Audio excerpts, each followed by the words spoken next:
All right, so we're going to go ahead and get started shortly. We are waiting for Luis Perez to join us. In the meantime, can you guys send us a what's up? Let us know if you have any other questions about any of the prior lives that we did.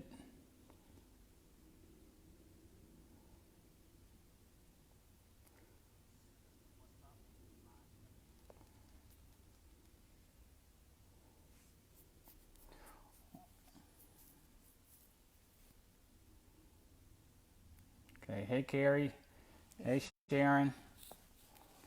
All right, so I'm going to add Luis. Do you remember how to add people? Yep, you can call him. Okay, so Luis, I'm looking for you to.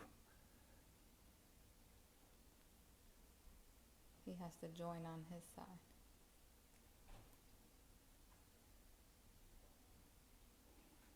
Looking for you to join on your side. I'm not seeing Luis. Okay, there you go. Hold on. Let me get you in.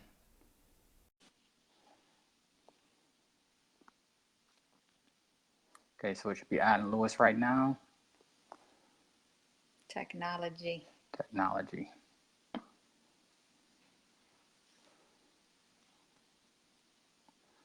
Hope everybody's enjoying their evening. Can everybody hear us okay? Cousin Kevin, can you hear us okay? Click the like button if you can hear us okay while it's trying to add Luis.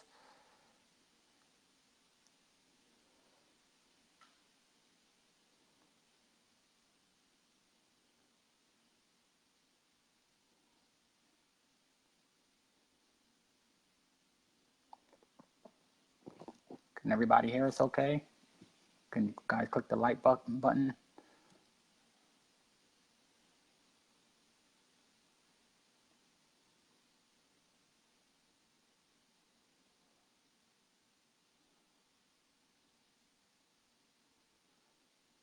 All right, so what happened to Luis? Is he coming through? He said no answer. Let's see.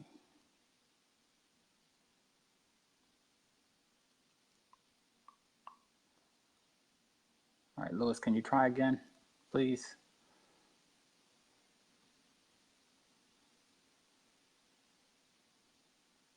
No, you're not added. Can you try again? You'll show up on the screen. You'll know when you're added. You'll be live with us. Try again. Okay, hold on.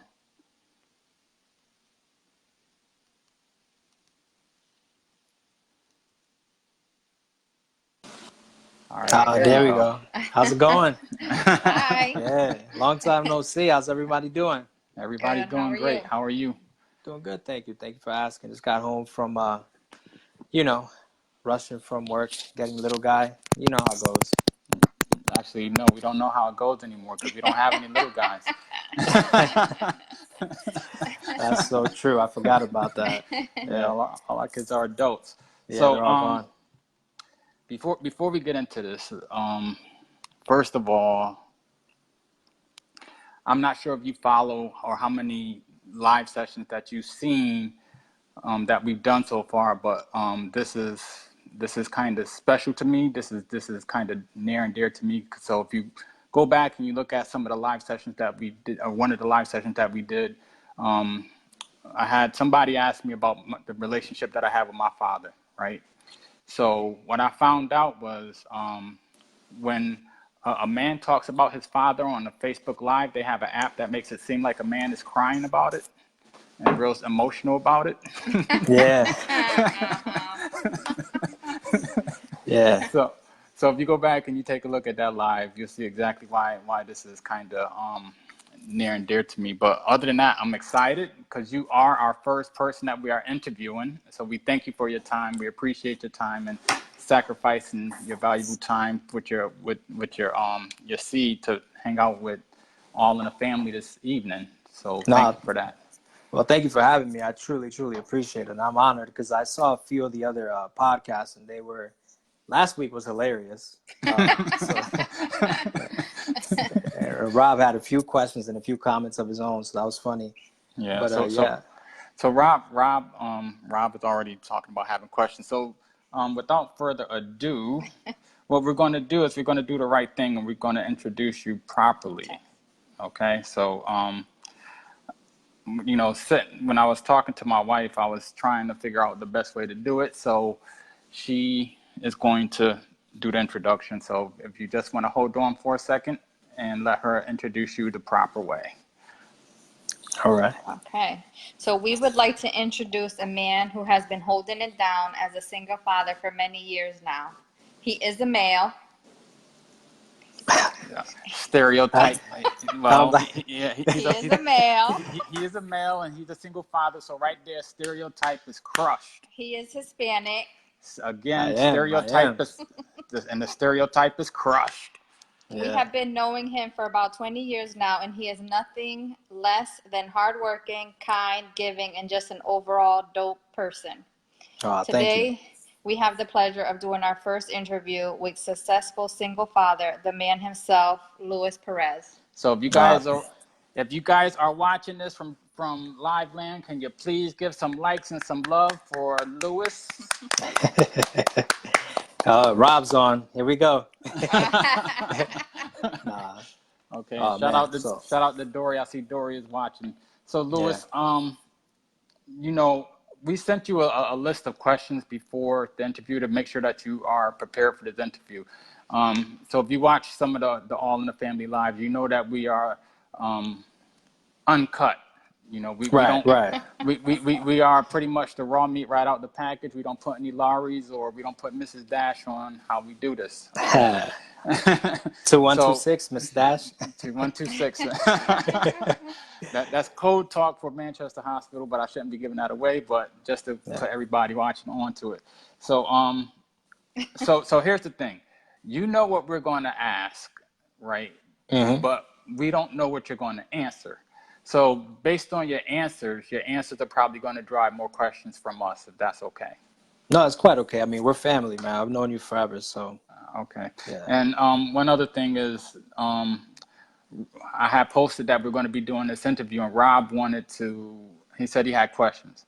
So I don't know if anybody else has any questions or anything like that, but if they want to call in, I'm not sure if you're open to taking questions, but if they want to call in, you can let us know if you're open to taking questions or comments or whatever. Or if you're not comfortable with that, you can let us know, because we want to make sure everybody's good to go with this interview. Okay. Yeah, shoot questions. I'll be glad to answer as best I can. Okay. So if you guys have any questions, the telephone number is 201-448-7653.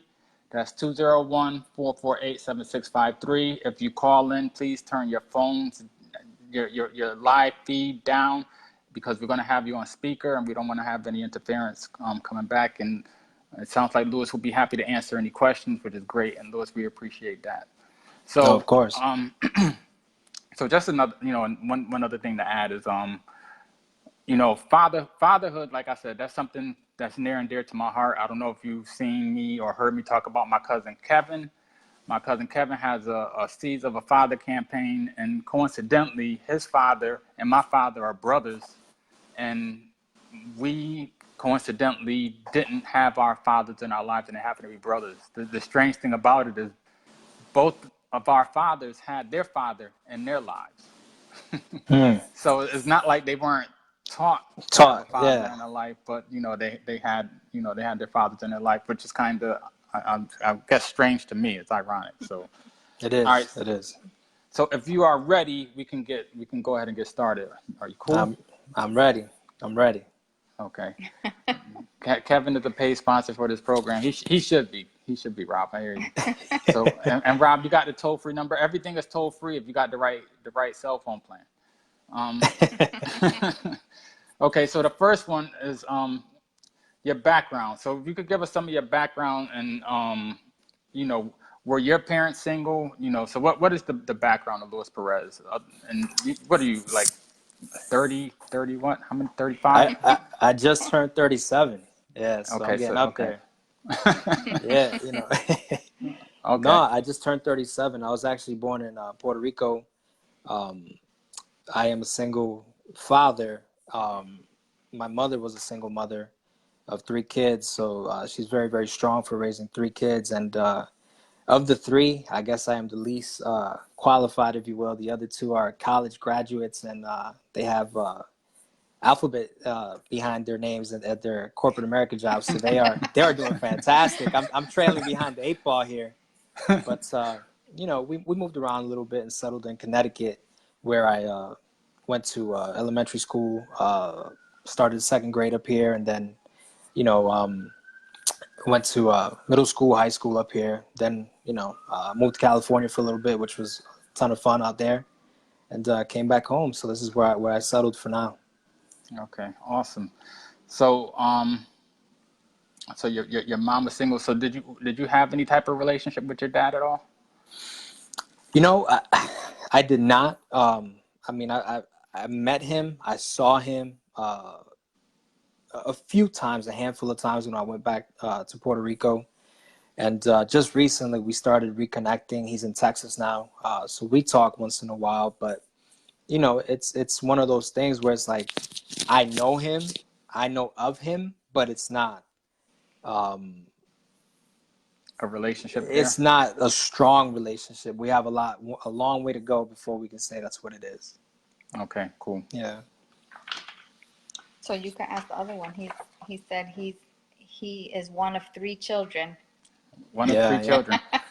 So so what is that what are your siblings? Are you the only boy? Do you have brothers, sisters? No, so I'm the male, and I'm the oldest of three, and they're two young ladies. They're you know, family. They have a nice, strong family units over there, and yeah, I'm just the oldest of the three.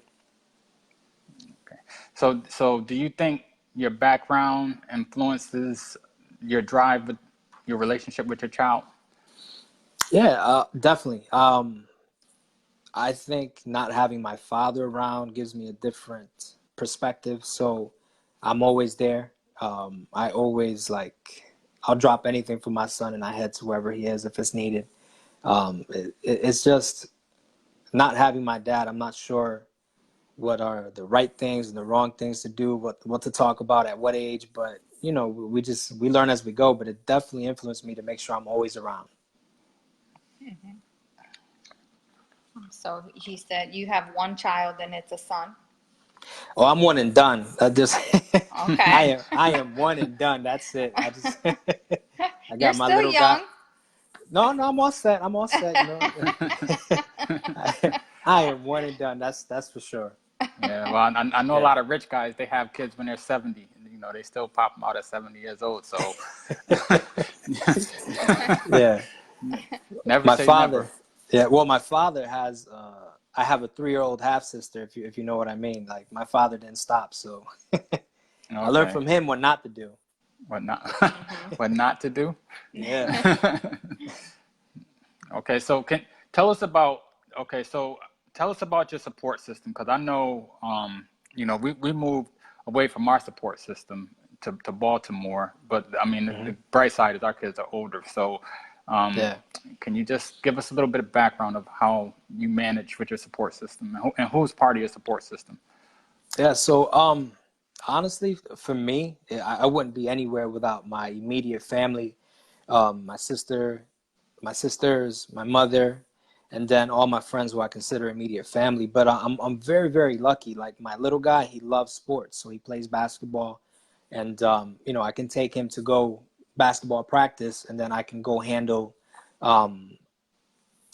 you know, whatever I have to do, whether it's grocery shopping or whatever it may be. I can take care of something while he's in basketball practice. I usually stick around basketball practice so I can just make sure what I can teach him on the weekends. But you know, it does take an entire community. I remember when I took him to elementary school, we had the teachers were very supportive. The staff, the after school staff was extremely supportive. So, you know, it was basically everyone, but my immediate family I wouldn't be anywhere without them. Okay, so and you said your sisters moved to Florida, so I'm assuming that they're not really there to help out right now, right? Well, one of them moved to Florida, and the other one lives in Avon, so she's kind of far. So Okay. it's still a hike to get up there, but it's, you know, that's still my support system. It's you know, if I ever need anything, I can always turn to my family. Okay. Yeah, that's great because I can tell you, especially when it comes to babysitting and emergencies. I mean, when you have a family that's always there for you, that's always an awesome thing. So, I mean, that's a blessing itself, and that makes up for a lot of voids in life too. So, It did, absolutely does. do Okay, you want so to? we got a question from our cousin Kevin. Do you have other men as role models in your life? Um, I do. I do. It took me a little bit longer to obtain that. It wasn't until uh, sixth grade when I started doing martial arts that I kind of had like a male role model to look up to. Um, and then after that, it just became, um, just having individuals who I can aspire to be like. For example, like Julian. He and I, we talk a lot outside of what people may know. If I ever have a tough time, I reach out to him and ask him questions. So there's a lot of individuals out there who actually there's a few individuals, but I just try to aspire to be like. So I definitely try to be like Julian, and just that's so But apart from that, like I don't look to stars or athletes for any guidance because they have a different kind of lifestyle in the sense where Louis, like can you hold 1 second? Sorry to interrupt. yeah, yeah. Hello? Hello? Okay, so I can't hear somebody. I thought it was a call coming in for you, but apparently um they got shy and hung up. I'm sorry. So go ahead. No, it's quite okay. So no, I just whoever I look up to, I try to make sure that there's someone that's actually tangible where I can speak to them, not someone where I can just look at TV and be like, oh my God, I see someone on TV. That's because TV is kind of fantasy world. So I always try to make sure everyone is very near, so that way I can reach out to them and ask questions. So yeah. So you said something that to me was very interesting when um, about the role model. So I know you mentioned me, and I'm flattered about that. And we have our text group, and I'm pretty sure like our circle of influence Yeah. has influence. We have influence on each other, right? Right. But I mean, so is this like a matter of say like this almost like the streets kind of like filling a void for that father missing in your life anyway? Uh, not not really, because at a young age I saw what the streets did. Um, Hmm. so in sixth grade, when I was there back in Hartford at the time, there was a lot of gang activity. And my mother moved us to Manchester, so I started school in Manchester in seventh grade. But I saw very quickly what the streets did. So it was Hmm. more like I had to find a sport to gravitate to, which was always like martial arts. And then it was from there, it was like just try to be as strong as my mother is, but like still try to develop a tougher edge because, she's obviously much more nurturing than I would be. But, um, it's an interesting question, but the streets played a role in making sure I did not do anything that I saw, because I saw some, we're from Hartford, and at a young age you see some things that you just don't want to see. A kid shouldn't see, and it's unfortunate, but I learned what not to do at a young age. I think, you know, we all know what not to do at a young age. The question is, when we get older, do we practice what we know not to do? And as you can see, my wife and I are teenage parents, and we probably knew what not to do at a young age. Yeah. But some things don't turn out, according to plan, if you want to call it a Yeah. plan. But I mean, in the meantime, because like, and the reason why I asked that, and to be honest with you, I mean, you guys kind of fill a void for me as well. Like I said, the circle of influence. So it's like having a group of homeboys kind of puts themselves in a role of like my father, because when I like talking to you guys and being in a group with you guys, as well as Will, Brandon, and the rest of my homeboys, Right. we learn so much from each other. You know what I'm Right. saying? And then it's almost like we have to be tough and still masculine, and I think that's what like a father figure kind of normally teaches. Like I'm pretty sure that's probably what you're teaching little G, is how to Yeah.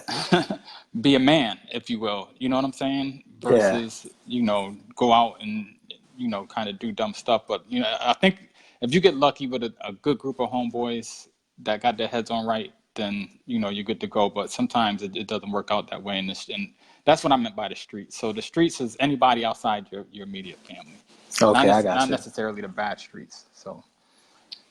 Okay, so you took the phone from me, but someone did leave a nice little note for you. You can read it later. Carmen Gonzalez. Yeah, you want to read? Yeah. You want to read it to him? It says, Louis, you are an amazing, loving father, a great friend and human being. Miss seeing you at work. Hope everything is well with you, your son, sisters, and mom. Dios lo bendiga. Thank you, To, Carmen. I appreciate that. That means a lot. Thank you. I'm humble. uh-oh, here comes Oh, Rob. Uh-oh. What's the question? Hold on, hold on. Hit me. Rob. Rob, you're on the air. I got a quick question for Ludo. Can he sing us some old tunes? Yeah. He No, can sing? No, Rob. I don't know if I you heard he noticed. can sing. I do jujitsu as much as I can. I don't know if you noticed. I like choking people. That's my new thing. I don't suck. I'm arm bars and choke holds. That's my thing now. I don't know if Rob can hear him No, because Rob one can't. of the things. Rob can't hear. Man. Don't worry. I will tell him exactly what you said, Louis. All right, So, perfect. Rob, what Louis is saying is that he has a new hobby. He's no longer a singer. He said he basically does jujitsu, and his thing is choking people. Well, that, that, I heard that he could sing. I was hoping maybe he'd bring it back. All right. So, Rob, do you have any questions about Louis being a single father, or words No, of I got nothing for him except to just tell him personally, like I always do when I see him face to face, how proud I am of him, and to keep climbing. keep climbing? Thank you. Thank you. I appreciate that. I'm humbled by all the compliments. I appreciate it. Yeah, he says thank you. So Rob, thank you for calling in, and you do the same. You're an awesome father too. So I mean, like I said, it's the circle of influence that we got going on. So Okay, so do you want me to ask the next question or go to Kevin's question? you can go to Kevin's question. Okay, so cousin Kevin wants to know, what barriers do you encounter as a single father? Honestly, it's strange. I think it's the opposite. So I vividly remember when, I never had a stroller because I'm a guy, right? I'm not going to push around a stroller. Come on, I'm a guy. So ever since then, I always walked in, wherever I went, wherever it was, people were actually extra friendly, believe it or not. I don't know if it was because I just had a small child with me, or as he got older, because we would always laugh wherever we went. There were very few barriers.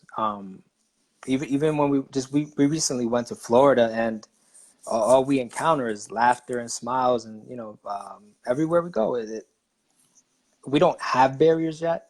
But I know for me, I do have barriers in the sense of like, one of the questions is dating difficult as a single father, or is it any harder? It is, it is, because Gabriel does not see people that he rarely does. I had a girlfriend of 2 years. He met her and another friend, but that's really it. Like, he just does not meet, individuals that I might be dating. So that's really the only barrier I put up. That's really it. Okay, so shout out to Walter Lee, shout out to Darlene, shout out to Carmen, Kamira, everybody who's watching. Marisol is watching. Thank you guys for tuning in. And as we get back to grilling Louis and making his life miserable. So you jumped ahead to the dating question, which is great, because can you elaborate on that? Because you say you put up a barrier. Why do you put up a barrier? Is it out of respect for his mom, or you think he can't handle?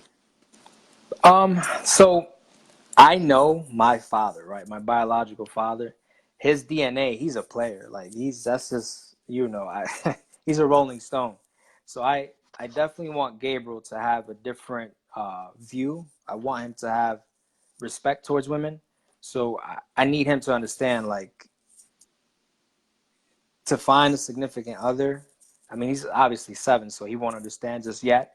But Hmm. you know, it's important to have an established relationship. It's not, you know, being a player is not. How do I say it? Been there, done that, and it's not all it's cracked up to be. You know.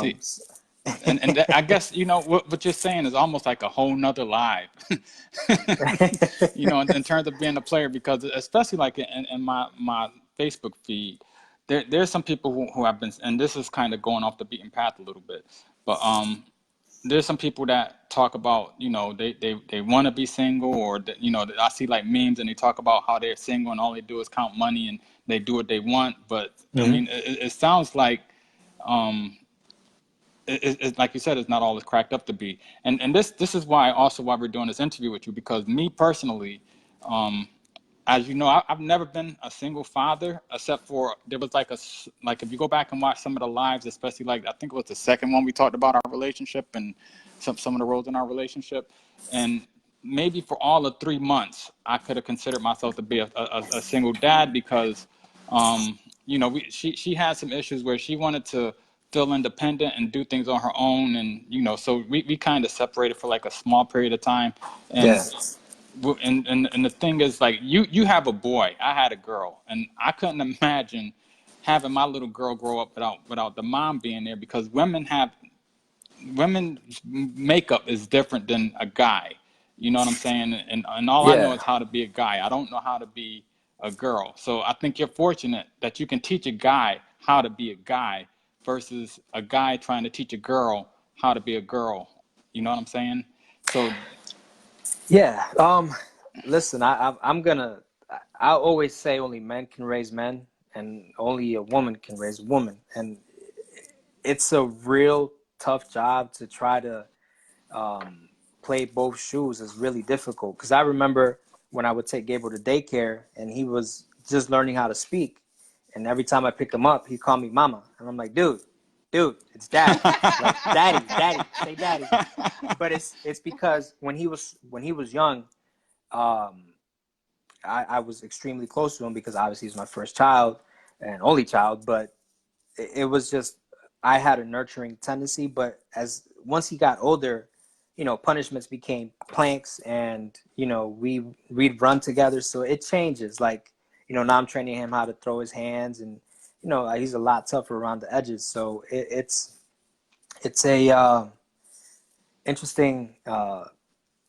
Yeah, I definitely need a little bit more balance, you know, as a single father, because when he messes up, I'm extremely tough. I make him do planks, or we go through his homework and things like that. But I don't know, I don't know yeah. how to be anything else other than what I have to be. You know what I mean? Right. And just for clarity, because it sounds like you're talking about how you discipline him. We didn't add the discipline question because we didn't want to have anybody incriminated, and because, you No. know, the world is very sensitive. So we didn't Yeah. put any disciplinary, you know, questions in there, because, you know, we don't want to have family services knocking on your door for having your No. son do planks. No. He's got a ripped 6-pack. He's thankful. Yeah, 6-pack is better than mine, man. He's thankful. You know. So, all right. So So, your cousin had a comment. and shout out to Doug Mosby for watching. Doug is a single parent as well. So cousin Kevin says it's truly important to model healthy relationships before our children and not expose our children to lottie dottie and everybody when dating. Salute. Yeah. See. Yeah, he So gets it.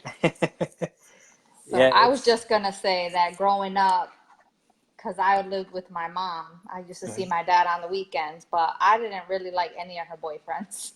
That could just be a girl thing, but Yeah. you know, it does something to a child, I think, when you have hope that maybe the parents could get back together. You know that it's probably never going to happen, Yeah. but I think children can sense if a person is good or bad, and I just didn't like a lot of them.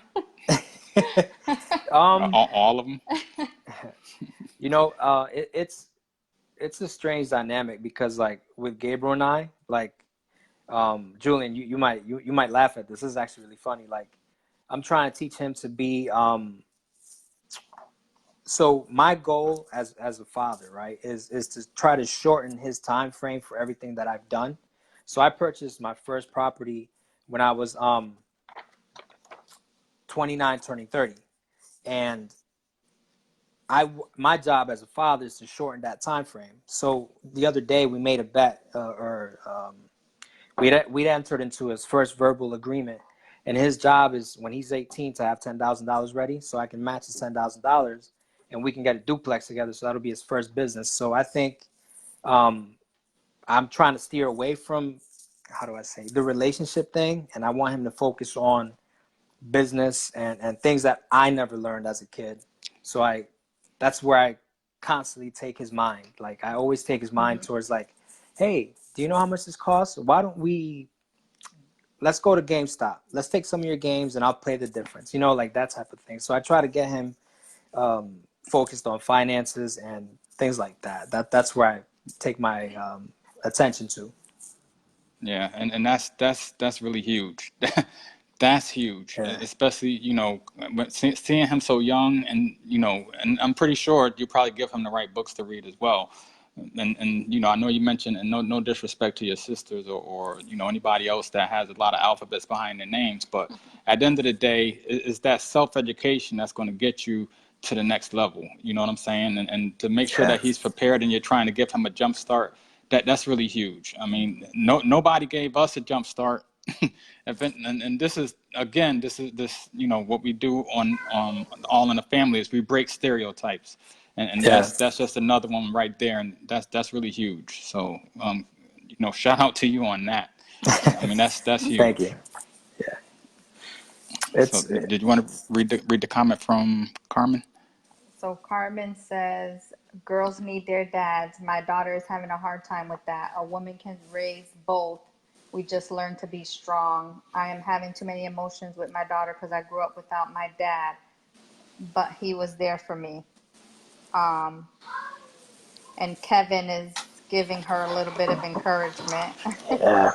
Yeah. Daughters do need their fathers, and I'm sorry that your daughter is having a tough time. And Doug put that discipline is probably the toughest part of parenting for Yeah. him. Yeah. So Oh man. Doug is right. Being a disciplinary. And so I have my son like 6 days out of the week, right? So being a disciplinary and having no one to rely on, it is extremely challenging because like, where do you draw the line where it's like, you have to behave, this is what you have to do, but then you still have to let them know why they did it in a nurturing way, in a nurturing fashion. So it's difficult. So like after he does his planks, it's only 30 seconds. After he does his 30-second planks, I tell him like, do you know why you did planks? It's like, no. Or if he says yes, then we talk about it. But it's not like I just make him do planks and he doesn't know why. He knows why he's getting punished. But yeah, he's right. Doug could not be more correct. I think that's definitely the hardest part, and especially like when you go to school and you get some bad news, it's like, how do you behave? Like, Yeah. it's like, Well, one thing I've always told my kids from day one, I tell them all the time is that, they're mine. They don't, and the world is not going to take them from me, yeah, regardless. So, right. if you got it, if it comes along in the form of discipline or whatever, if they're acting too worldly, then, you got to try to find that line of discipline. But I mean, especially, depends on like what neighborhood they lived in. I mean, you kind of want to make sure your kids are on the tight and narrow. You know what I'm saying? So Yeah, I agree. it's you got to just make sure that you hug them, you hold them. But I mean, you're a parent first. You're their friend second. Yeah, I agree. I So agree. Yeah, and then Carmen, Carmen, man, that's a tough spot. But I do think that women are, you know, they're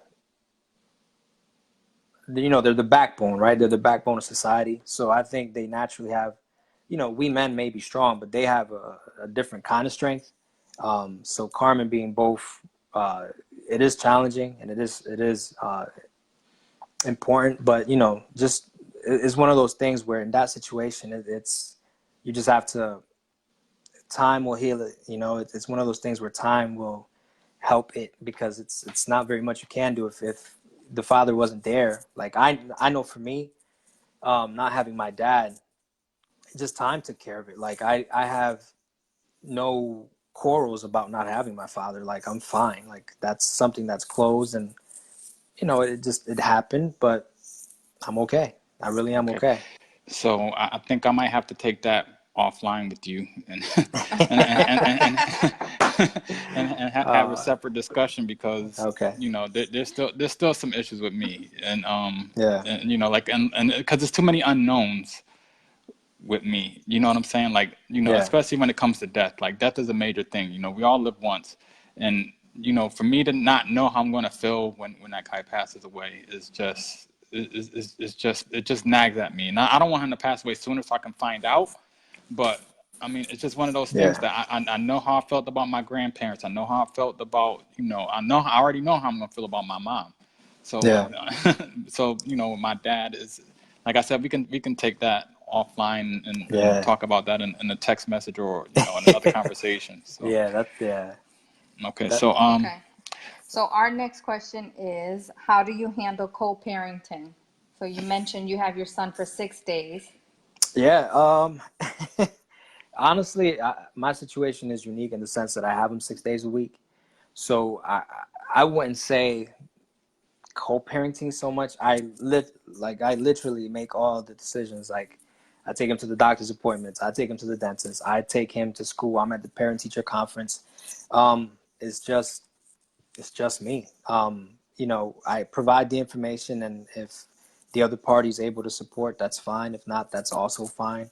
Co-parenting it's a fine line, because I never want to impede or even try to interfere in that relationship, because he needs his mother, and I know he loves his mother. But at the end of the day, I'm responsible for his well-being, and as his sole provider, and I make sure that he's all set. So co-parenting it's just one of those things where I just try not to impede on the relationship, but ultimately I make all the decisions. That's a tough role, because sometimes I feel like I could use some help, but it's not there, and it's just I got to make it happen. Okay. So the next question is, has there been a time when you or the other parent let down little G, and how did you handle it? So, for me personally, when I sold my house December 28th, I felt like a piece of his memory, I took it from him. Even though I sold it to put myself in a better spot, in a better situation, just financially and for everything else. I felt like he was sad for a few weeks, and it bummed me out, because he still has everything a kid could ever want at his age. He's 7. He has a PS4 in his room, his own TV. He's always had his own TV since he can remember. But it's one of those things where I look at him and he's like, "Dad, I miss our house." It's like, "Ooh, like, don't tell me that. That makes me feel like I failed."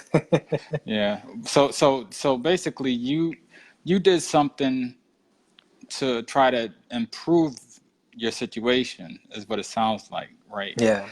But has there been a time, and let me give more of a stereotypical scenario, like say mom is supposed to come pick him up, but instead she went to the club, stayed out too late, and she can't pick him up now. Something kind of on the more of the ghetto More side, if you typical. will. Yeah. Yeah. No, that's happened, and honestly, like, the way I handle any of that is like I improvise, and I make it into a fun day, so that way I can occupy his mind and he's all set. Like, um we don't have time for that. Like, we don't have time to get down and negative. We try to turn all the energy positive. So, if there is supposed to be a pickup and it doesn't happen, then we'll go to Dave and Buster's. Wow. Or I make sure that lack is not a word that he understands. Like, he also understands hard work. Don't get me wrong, but it was it's a tricky one, but I try to make sure that I make that situation a positive as best I can. That's awesome. Do you have any comments, Stanley? I do, but I can't open this one. Let me see.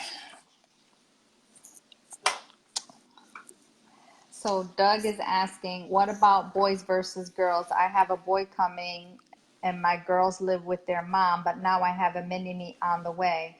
How do you juggle that with making sure your kids that live with you part-time still feel important? It goes into the co-parenting topic a bit.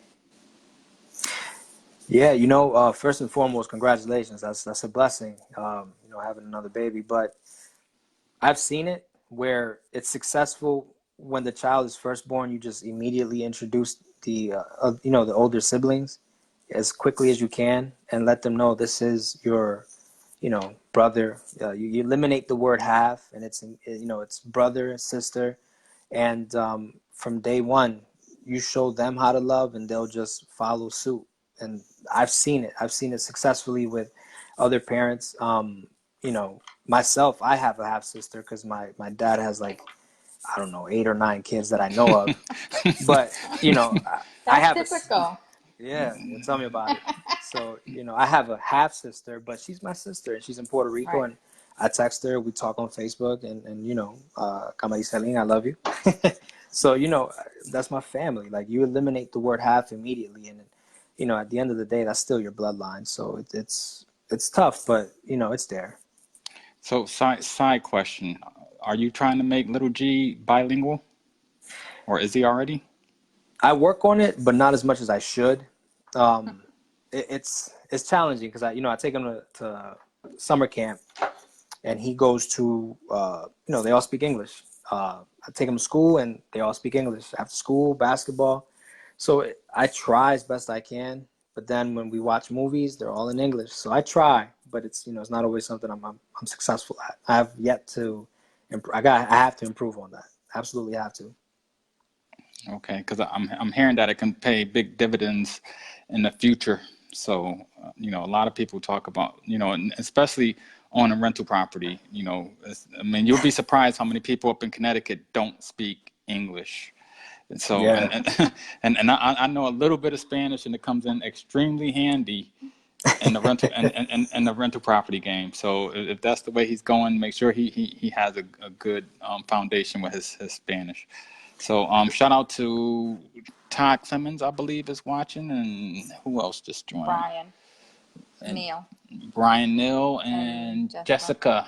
So shout out to Brian and Jessica. Thank you guys for joining in. We're still grilling Lewis. He's under the he is under the heat lamp right now. So I am. He's being pretty calm about it. So thank you for hanging in there, Lewis. Go to the next question. Okay, so the next question is, okay, are there any stereotypes that society imposes on single parents that you disagree with, and do you want to clear any up? There's so many stereotypes out there. I don't even know where to start. I thought about that question. I'm like, how do I answer that? And the truth is, it's like, instead of using stereotypes, I just try to always focus on how much more we have in common. So with Gabriel, like, when we go to different neighborhoods, I try to emphasize what we see that's in common. When we go play ball, I'm like, look at all these people playing basketball. You see that? Everyone loves basketball. Or when we go get food, so I make sure that we focus on nothing but the positives. So, speaking of Gabriel, come here, baby, come here. So he's actually right here right now. Is he going to take over the interview? You want to say hi? This is Julian. You want to say hi? He can't hear us. I know, since the party. Oh my God, y'all was like a little grown man. Say hi. Hi. What's up, Gabriel? Hi. How are you? How are you? Say hi to everybody. Say hi to the people. You're on Facebook Live. What? Yeah, you're a little celebrity. All right, people, can we get some likes for Gabriel? Can we get some likes for Gabriel? I want to show you something. Oh, hold on, buddy. I got something going on. As soon as I'm done, we'll go handle that, okay? All right, boom, boom. Give me a little bit of time, okay? Yeah, there we go. Can we get some more love for Gabriel? I see some people loving Gabriel. All right, boom, boom. So let me finish talking to Julian, and then we'll go upstairs, okay? But I want to show him. No, but baby, we can't. We're busy. All right. So Daddy. hold on. There we go. All right, cool. All right, let me finish. I'll be right up. All right. Oh my gosh, yo.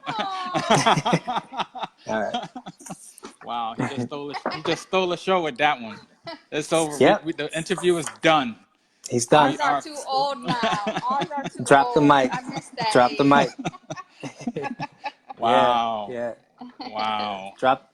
Wow. All right. Oh, you gonna show something real quick? All right, but they're asking me some questions. But yeah, you can show them. This is Beyblade. That's one of his favorite toys. All right. Yeah, but that's one of those jujitsu things, isn't it? No, it's it's like you remember the tops that used to like come in a string and they used to be made of wood and you used to throw them on the ground. They used to spin. Yeah. Okay. This is like the 20. So let me finish up, okay? No, but I saw Okay. other people. Boom, boom. Let me finish up. I'm hungry. All right, don't worry. We're gonna get food in a little bit. Cool. All right, cool. Okay. All right. All right. So the next question was so you mentioned the stereotypes and you so what is your biggest fear as a parent right now? So my biggest fear as a parent is just boom, boom.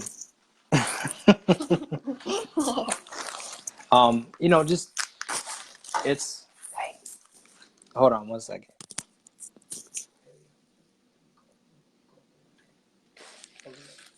Thank you. He's probably telling him he's gonna have to do some. Yeah. So there we go. what you just told him, that you up in the planks from 30 seconds to 60? That's it. No, I just had to tell him what I had to tell him. No, but remember earlier I mentioned that my job is to cut his time in half. So I fear not being able to teach him what I did not learn. It's so important to me personally, just to make sure that because you learn so much in school, but there's so much you don't learn. So I try to hone in on the stuff that he'll never learn in school. I try to help him learn, things that are extra important. For example, like finances, and we talked about getting a duplex when he turns 18, things like that. So I fear that if I'm not around to teach him, no one else will teach him that. So that is, my biggest fear. That's truly my biggest fear.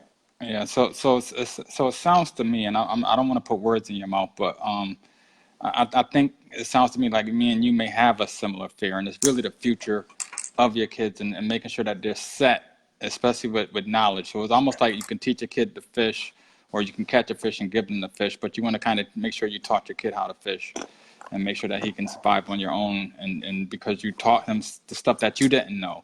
And especially I know the conversation that you and I have, there's tons of stuff that we didn't know, and now that we take it upon ourselves to go out and learn.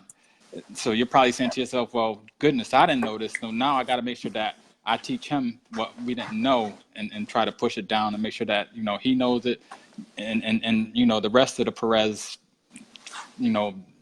family line gets to learn where you starting at. You know what I'm saying? Yeah, it really is a big fear because our time and our time here on this planet, because we're simply just we're in it, but it's not ours. So once our time is up, what happens after that, it's everything we taught them. So that is definitely my biggest fear, making sure that he knows always to pursue what's next. We're always to be. Yep. So that's my biggest fear. Okay, so I think he answered that next one. well, The next one was your vision for him, for your child. Boom boom. Dude, you got 10. What do you mean? okay, so it sounds like he's up in the planks to 90 seconds now.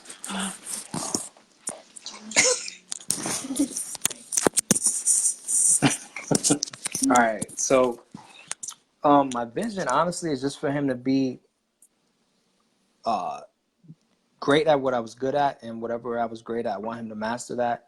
And I just need him to understand that, like, my most important thing is that there's no failures, just lessons in life. Yeah. I need him to to view everything in that fashion from that aspect, and to honestly not my biggest thing is, in today's world you have like social media where people are living a nice life, but it's on social media. What the real life is like is very different.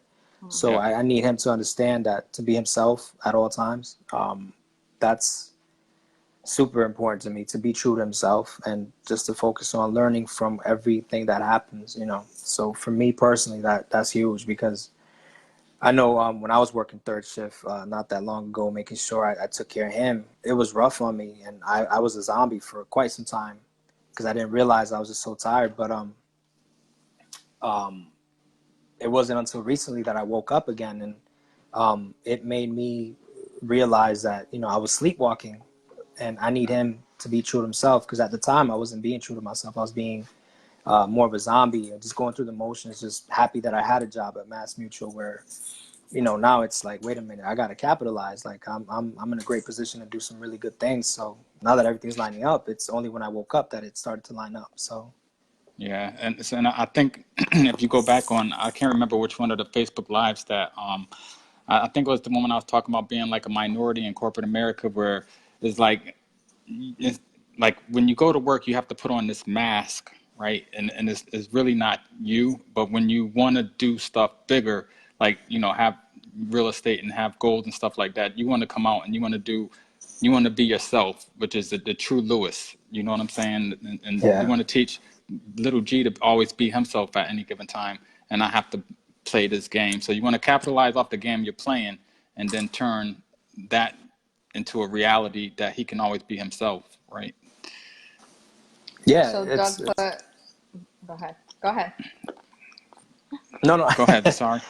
no. So I was I'm very lucky. Like, my manager is super awesome at work, but I'm very raw around the edges, if you will, because I don't want to conform. Not Yeah. that it's a bad thing, but it's like I'm still me. Yeah. And there's an opportunity for me to grow, and we talked about it. So we talked about it, still keeping my individuality while growing. So there's lots of opportunities that I'm going to be exploring in the next few weeks. So things are lining up, but it's so important to be true to yourself, because I really don't know if I would be successful if I wasn't true to myself. Yeah, yeah, and actually, that I think that's like, for instance, my wife can tell you I can be pretty blunt and raw, and Yeah. and for a while I didn't bring that into the workplace. So when I started bringing like myself into the workplace, that's when I started getting into more of a leadership role, because people can Hmm. see that you are there for the mission, and you don't play. You know what I'm saying? And that's where. But then again, like growing up for me, it was always like, my mom used to say, well, you're a minority, you got to work twice as hard, you got to play the game and all of that good stuff. So, and that's, I'm trying to teach my kids to, be authentic at any given time, be themselves at any given time. So, Yeah, but you know what? Like, for us, right? For us, like Rob and Dre, and all of us, hmm when we're ourselves, that's when we're at our hungriest. That's hmm when we are, like, that's when we become the lions who we are. Like, it's different when we conform. We're not as hungry. not as So hungry. Yeah. I think by us being ourselves, we definitely show the world how hungry we truly are. Yeah. So that's why I'm just I'm in a different mode lately. Yeah. Okay. You got one other question. What do you want to go into what they, Well, Doug said you are speaking some solid words, my brother. Respect. Thank you, Doug. And I can never open up the thing.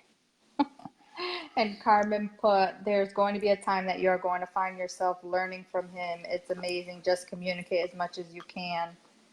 Values, humbleness. You're a good person and he will learn from you, from your day to day. okay. So So, that's like a segue into the last question? yep. Wow, Carmen, thank you for that question, because that's like the perfect segue into the last question. So, So what do you think are the most important life lessons for your child to learn that you have taught or plan to teach him? Yeah, so I touched on them earlier. I definitely want him to view everything as a lesson. In jiu-jitsu, it's never lost. It's always a lesson. And we forget that, like, you know, especially adults, we get so beat up by life that we forget certain things. So I need him to really understand that everything will, we may not realize it immediately, but there will always be a lesson, something to learn. So I want him to focus on that. And then what I want him to learn is something that it took me a lot longer than I would have liked for it to, is to listen to his intuition, to listen to his gut, as they say, because your gut is usually right. And that's a very, very true statement. You know, there's been some times where I probably should listen to my gut, you know, but it's, you know, so important for him to follow his instinct, because I want him to be himself, you know, like that's, to me, that's the most important thing. So I'm Yeah. definitely going to work on that. Yeah, and even if his instinct is wrong, it's not the end of the world, right? And you like you said, Yeah. there's always lessons learned. So, Yeah. you know, and that's what we're trying to teach our kids too. You know, that's why my kids, they started a business so young, is because, you know, if we're going to start a legacy, I can't wait for them to be, you know, 40 years old before they wake up one day and make up their mind and decide that they don't want to be in the cube, or what, you know, whatever way that they chose to go. I don't want to have them figure it out before it's too late. You know what I'm saying? So, if anybody has any other questions or comments for Lewis before we close out, throw them in the box, or again, you guys could have called in. I've supplied the call-in number. So what is Doug Doug is saying? saying instinct is so important. Can't teach that. Wish I learned it sooner. Yeah. Yeah. Well, Yeah. Doug, I'm going to tell you the reason why we probably don't go with our instincts is because the human psyche is designed to protect itself right off the bat. So anything that's like a risk, well, I mean, that's why anything that's going to hurt us, we shy away from immediately, or we think it's going to hurt us, just shy away from immediately. So that's another reason why we don't go with our instincts, because it's that unknown. And we fear the unknown, which doesn't make sense because we don't even know what the unknown can do. The unknown can be a prize, it could be a blessing, or it can be the worst thing, but we fear it either way. So I Yeah. think that's probably what, like you said, is something that we don't teach our kids, and we could have learned sooner. So Lewis, man, thank you so much for taking the time. Thank you for being dope and being a dope father. Thank you for crushing stereotypes. I mean, like we said in the beginning, in the introduction, you're Hispanic, single father, doing it all alone. I mean, I just can't say enough. And on top of that, I'm glad to call you one of my homies. So, and that's another thing, is just to make sure that people understand, is all of my homies, they take care of theirs, period. You know what I'm saying? There's nobody in my circle that does not take care of their child. So any women that want to have 2 Father's Days, you are in essence taken away from people like Lewis and myself, because Lewis does not claim Mother's Day. Is that a true statement? That's a true statement. You can keep that. I'm okay with that. But you claim Father's Day, and you know, Absolutely. based on this interview, it sounds like him, and you know, I know I have a cousin out there, and I'm not supposed to say names, but he knows who he is up in Hartford. He took care of his kids. He put it down for his kids, and you know, I have my cousin up in Springfield put it down for his kids, and none of them change. You know, none of them try to take Mother's Day away from any other mothers. You know, Father's Day come, they enjoy that day, Yeah. and you know, this is something that people don't talk about. You know what I'm saying? This is the topic that people don't talk about. Fathers that's really out there holding it down, like they're doing both roles. You know what I'm saying? Yeah. Let alone just a father just holding it down. So this is something that, you know, enough credit is just not given. So I mean, I hope people share this video and let people know that this is a reality. Like, stereotypes are being crushed, and people are, especially the guys are stepping up to the plate and hitting home runs for their kids these days, and they deserve to be, you know, acknowledged on what they're doing, and not swept under the rug. Because I mean, there's a lot of stuff that you said in this interview today that's just, for me anyway, is really big. And I try to put myself in your son's shoes and say, well, what if my dad would have taught me this? What if my dad would have told me some of the stuff that you're trying to set up your son for? How would my life be different right now at 47? You know what I'm saying? Yeah. So, I mean, so what you're doing is major, and I just want to just say thank you. And you have anything you want to say to Keep Lewis? it up. You're Yeah, doing a Nah. great job. yeah, keep it Well, up, I man. mean, no, I mean, thank you guys for having me. I really, really appreciate it. I'm humbled. I'm honored. It was definitely a privilege, and I wouldn't be nothing without my friends and family. Like they are so important to me. Just not just for support and guidance, but just for everything. As far as strength, because strength comes from, for me, strength comes from my community, my people. That's where I really gather my strength from. Because without that, I'd probably just, if I didn't have my son, I'd probably just be street racing and doing jiu-jitsu 24/7, and that's fun, but that gets old real quick. So, Yeah. I'm really, really thankful for everything that's you know that my friends and family represent and what they mean. So, thank you guys for everything. All right. All right. So guys, everybody out there watching, thank you for your time. Lewis, again, man, thank you. Thank you for being dope. Thank you for being a friend of mine, somebody I can call a friend of mine, a true friend of mine. And just holding it down. I mean, these are the type of people, like people talk about their circle being small. If you got somebody like Lewis in your circle, you're good. Period. I mean, when people take care of their business, All right, those are the baby. type of people that you want around you. Because I mean, those are the people that we feed off of.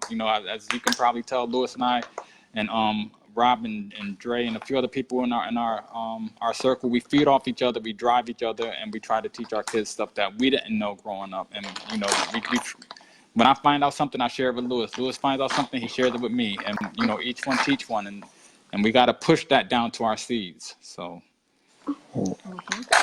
All right. Yeah. So, Lewis, thank you again. Thank you so Thank much for you. your time. Tell No, thank you guys G, for having go, me. Say bye. Say peace. tell G, don't worry about doing the planks because I'm gonna come there and make sure Dad doesn't force him to do planks today for his little interruptions. You could He said send us a you don't got little. to do planks. You could send us a video of both of you doing planks together. I know that'll be pretty dope. Once I get my 6-pack back, because I went to Florida and kind of lost it there. I ate too much food. Bye bye. Yeah, that's what you. Bye. Bye. Bye, G. Thanks for letting us borrow your dad. Yep. All right, Lewis. I'll be in touch. Have Thank a you. good All right, night. guys. Have a good night. Take care. Thank you. Bye. God bless. Bye bye. Yeah. Love you. Bye. Bye.